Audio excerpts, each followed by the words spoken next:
मुद्दे मांडायचे. हा, मुद्दे मांडायचे मांडू शकता. म्हणजे आपल्याला काय घेतलं पाहिजे, नवीन काय काही अजून त्याच्यामध्ये विषय घेतला पाहिजे का? राज्य सरकार ने शैक्षणिक मुस्लिम का जो है तो 5% रिजर्वेशन दिया था। हाँ, तो सरकार ने बाद में उसको रेगुलर नहीं करा, तो वो 5% का मुद्दा कोर्ट ने भी बोले हुआ है। तो वो मुद्दा ये वो मैंने डिमांड में ले रहा है, मैंने डिमांड में ये जे पॉम्पलेट आहे तो पॉम्पलेट मध्ये घेतला आहे। कल के जो 21 तारीख का अपनी परिषद है, वो परिषद का मुख्य उद्देश्य जो तो शैक्षणिक 5% आरक्षण माइनॉरिटी का जो तो उसका मेन बेस बनाना चाहिए। 100% दीजिए उसको मुद्दा। अपन जो पॉम्पलेट है अपना पॉम्पलेट छपा है उसमें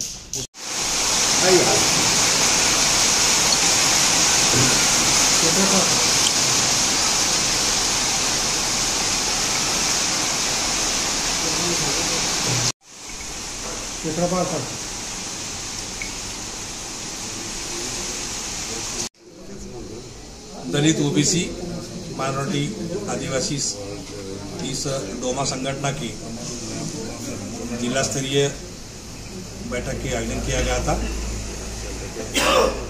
इस बैठक में 21 सितंबर 2025 को केंद्रीय अध्यक्ष माननीय उदित राज जी इनकी अध्यक्षता में होने वाले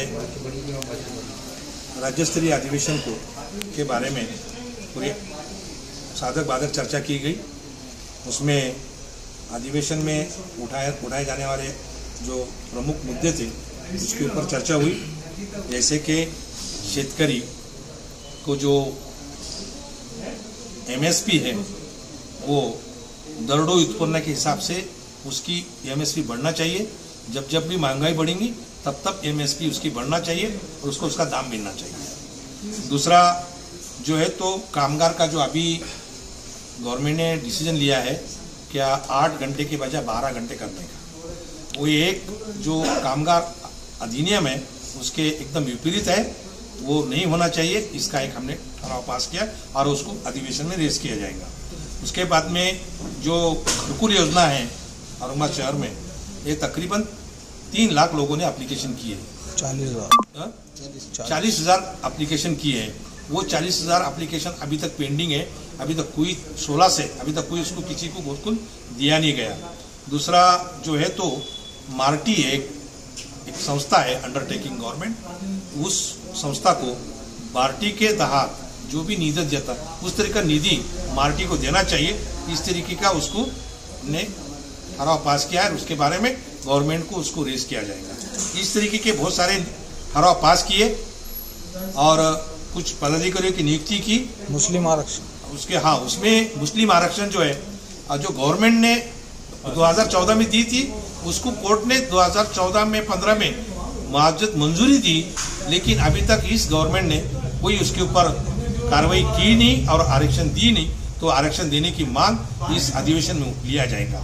इस तरीके से ये अधिवेशन में आने वालों के लिए क्या अपील करेंगे आप? हम ये चाहते हैं कि ये जो दलित, ओबीसी, माइनॉरिटी और आदिवासी ये 4 समाज के लिए संगठन काम करती है और चारों समाज को जो घटनात्मक मूल्यों से जो भी है उसके तहत हम काम करते हैं और उनको घटनात्मक मूल्य कैसे उनको मिलेंगे, लाभार्थियों को कैसा लाभ मिलेगा और जो भी आरक्षण होगा, जो भी उनके जो महत्व के इश्यूज हुए उसको इश्यू वहां तक उनको मिलेंगे। इस तरीके से ये संगठन काम करते और आगे भी करते रहेंगे। आपका नाम?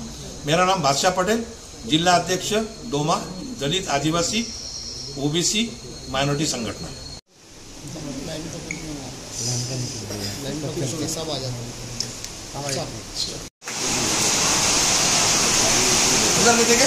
नहीं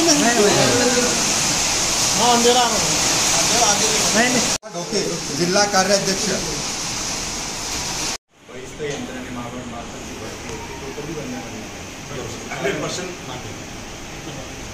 आम्हाला त्रास कारण जो सुशिक्षित वर्ग आहे जो यूथ आहे ते यूथला कामच नाही ना, त्याला जेवण फक्त मोबाईल दिला हातामध्ये त्यातच गुंतलेला आहे।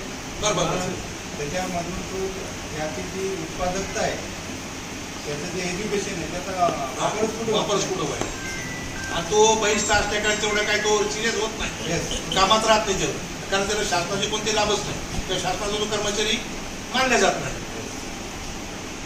तो बहिष्ठ कर्मचारी असतो त्याच्यामध्ये शासनाचा कर्मचारी किंवा शासनाचे काही दायित्व त्याच्यावर नाही। शासनाचं दायित्व नाही, तो जबाबदार पण नाही. तेच ना, त्याच्यामुळे तो जबाबदारी घेत नाही. म्हणजे त्याच्यामध्ये काही जबाबदारीने कामं केले गेले पाहिजे प्रशासनामध्ये, ते होत नाही. जसं उदाहरण द्यायला सांगितलं तर क्रीडा संकुलनामध्ये तो 30-23 कोटीचा जो घोटाळा केला तो औरंगाबादमध्ये होऊ घाललेल्या राष्ट्रीय अधिवेशनाच्या निमित्त त्याच्या तयारीसाठी आपले जिल्हा अध्यक्ष बादशाह पटेल साहेब यांनी ही छोटेखानी मीटिंग आयोजित केलेली होती आणि या मीटिंगमध्ये काही पदाधिकाऱ्यांचे त्यांनी नियुक्त केलेले आहेत. त्या नियुक्त्यांचे पत्र बादशाह पटेल साहेब आता त्यांना हस्तांतरित करणार आहेत आणि त्यांचा सत्कार पण करणार आहेत. तत्पूर्वी आपले जिल्हाध्यक्ष बादशाह पटेल साहेब यांचं हार घालून सत्कार माननीय क्या नाम आपका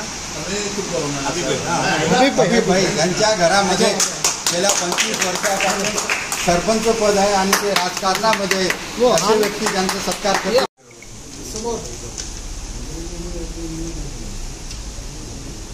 सर